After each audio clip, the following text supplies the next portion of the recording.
Selamat sore menjelang maghrib. Perkenalkan, kami dari kelompok SKS.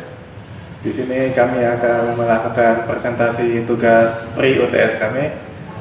Perkenalkan, saya Jundir Langgalur Prawira dari Teknologi Informasi. Saya Noli Agung Lubis dari Teknik Geodesi. Saya Gabriel Ovan dari Teknik Sipil. Saya Abdul Aziz dari Teknik Mesin.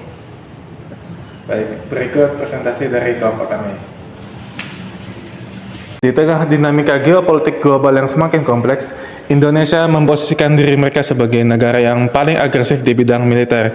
Mereka telah memperkuat kekuatan militer mereka di Asia Tenggara. Berdasarkan data terkini, Indonesia tercatat sebagai pembeli persenjataan paling aktif di ASEAN, dengan ketergantungan pada pemasok utama dari berbagai negara maju untuk memodernisasi alat tempur mereka.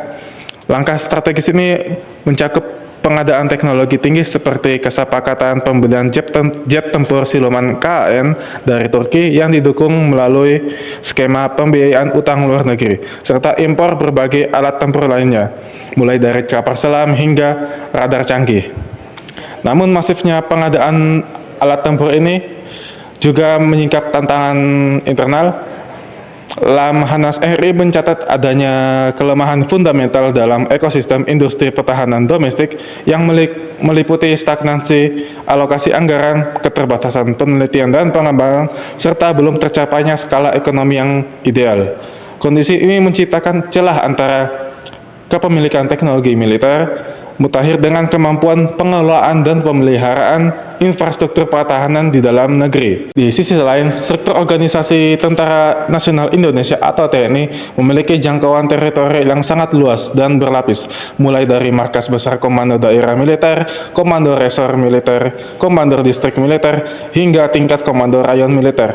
Struktur yang masif ini membutuhkan sistem yang manajemen markas yang modern dan profesional. Markas besar bukan lagi tempat menaruh barang, melainkan harus bertransformasi digital sehingga menjadi pusat kekuatan yang mendukung profesionalisme prajurit serta efisiensi operasional. Untuk menyelaraskan agresivitas modernisasi alat tempur dengan kebutuhan infrastruktur yang efisien, kami mencetuskan ide berupa Smart Military Base. Smart Military Base ini konsepnya hadir sebagai solusi untuk menerapkan teknologi digital dan otomatisasi dalam manajemen pangkalan. Tujuannya untuk mengatasi kelemahan ekosistem industri pertahanan serta mendukung pengelolaan struktur teritorial TNI yang luas.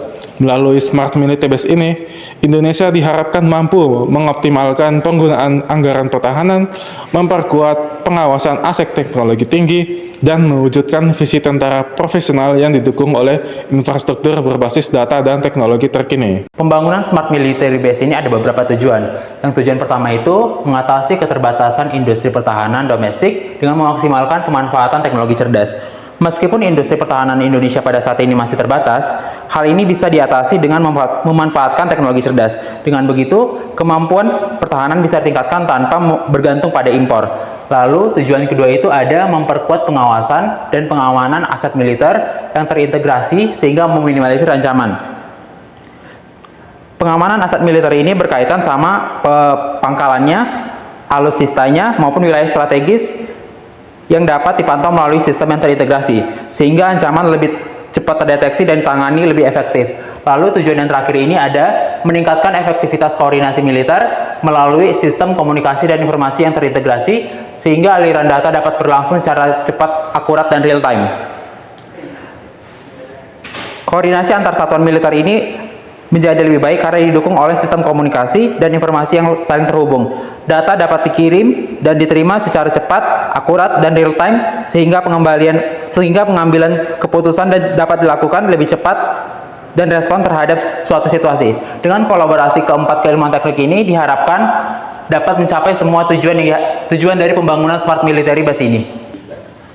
Ada beberapa manfaat yang dapat dirasakan bila pembangunan Smart Military Base ini dilakukan. Yang pertama itu meningkatkan kepercayaan masyarakat, kesiapan dan kemampuan pertahanan negara dalam menghadapi berbagai ancaman. Lalu yang kedua itu mendukung pengambilan keputusan yang lebih tepat karena didasarkan pada analisis data yang terintegrasi. Lalu manfaat yang terakhir itu ada biaya operasional yang digunakan lebih hemat karena banyak proses yang digunakan melalui otomatisasi menggunakan teknologi cerdas. Ini saya menjelaskan tentang lokasi yang tepat atau cocok untuk mendirikan atau mewujudkan smart military base di Indonesia. Jadi yang pertama itu adalah di Lanut Iskandar Kalteng, di mana di sana tersedia 3.000 hektar lahan kosong, di mana sangat ideal untuk bangun ekosistem teknologi dari nol.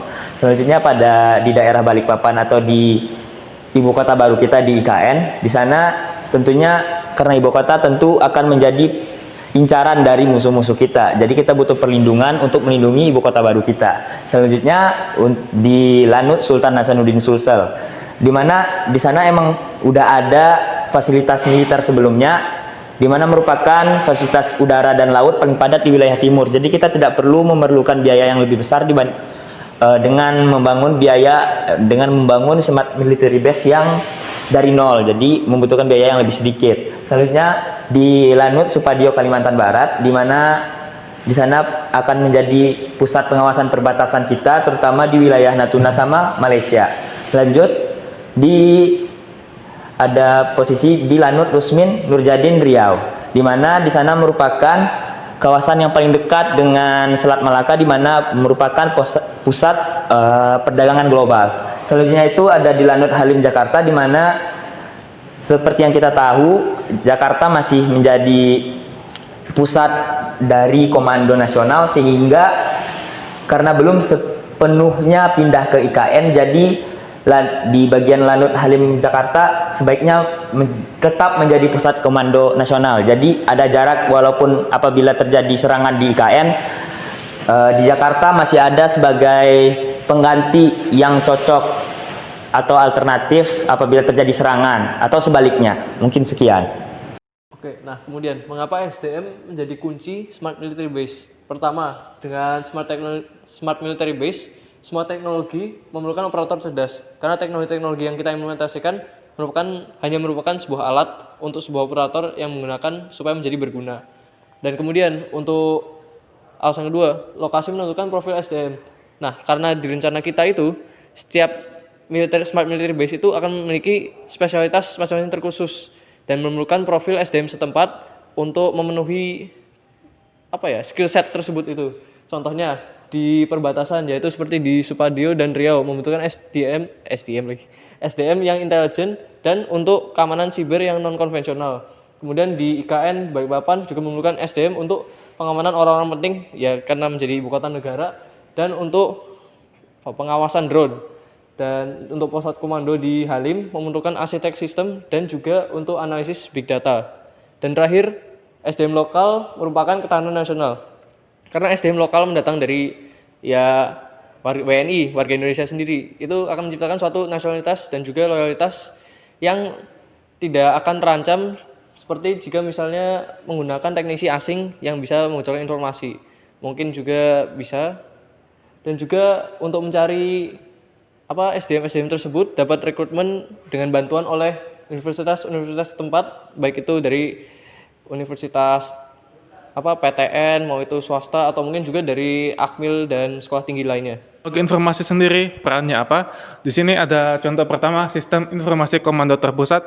Di sini sistemnya ini akan menampilkan data-data misal dari sensor atau dari status secara real time dari pangkalan militer. Nah, nanti dari dashboard ini akan ditampilkan dalam bentuk dashboard 3D sehingga pihak militer bisa mengambil keputusan dari sistem ini. Kemudian ada sistem keamanan secara fisik, di mana tujuannya adalah untuk melindungi data-data atau mencegah apabila ada cyber attack dari pihak luar. Misal mereka mau ambil data rahasia, data confidential, atau misal mereka mau melakukan serangan dengan mematikan listrik. Kemudian ketiga ada automated defense system. Di sini menggunakan CCTV. Tujuannya membantu penjaga di perbatasan pangkalan. Jadi CCTV nanti akan merekam atau memantau.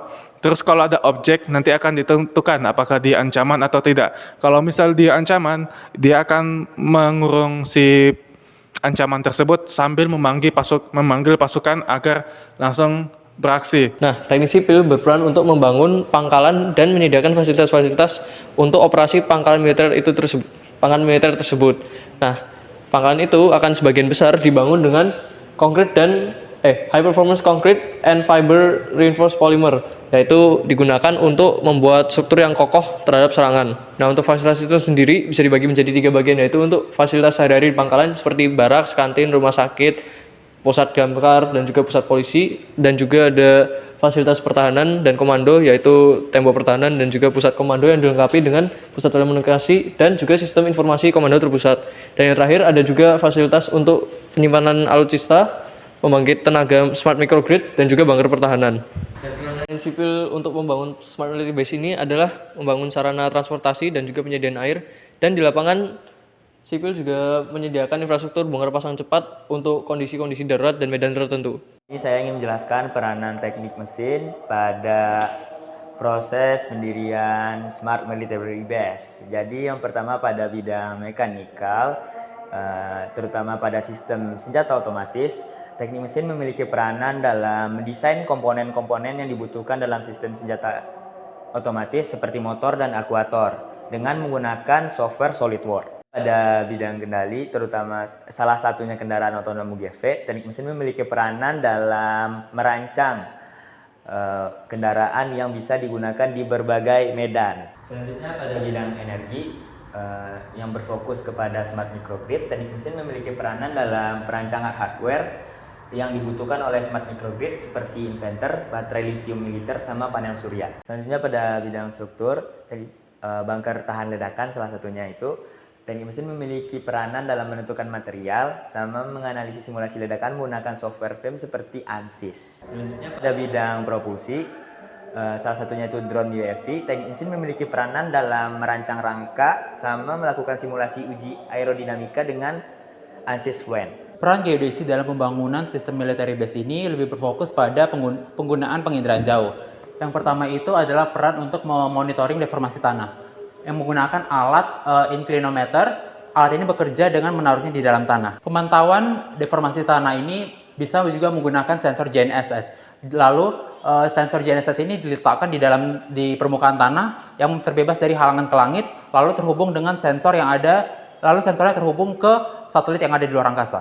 Peran selanjutnya adalah membangun sistem navigasi untuk memandu kendaraan-kendaraan militer dari mulai pesawat hingga kendaraan-kendaraan berat lainnya. Membangun sistem navigasi ini bisa dilakukan dengan membangun INS yang tertempel pada kendaraan militer tersebut. Lalu peran selanjutnya itu adalah pemantauan secara real time, dapat menggunakan sensor IOIR. Sensor IR ini akan menghasilkan citra tinggi, lalu sensor infrared ini akan menghasilkan peta gambar thermal seperti yang ada di slide ini. Lalu peran selanjutnya itu adalah pemetaan dan penguasaan wilayah. Pemetaan ini dapat menggunakan remote sensing atau penginderaan jauh atau menggunakan drone. Manfaat dari pemetaan ini adalah dapat menjangkau daerah-daerah yang sulit untuk dicapai. Lalu output dari pemetaan ini adalah sebuah peta 3 dimensi yang memvisualisasikan mulai dari medan, topografi, dan rintangan dari wilayah tersebut. Sekian dari SKS. Terima kasih. Semoga UTS lancar. Amin.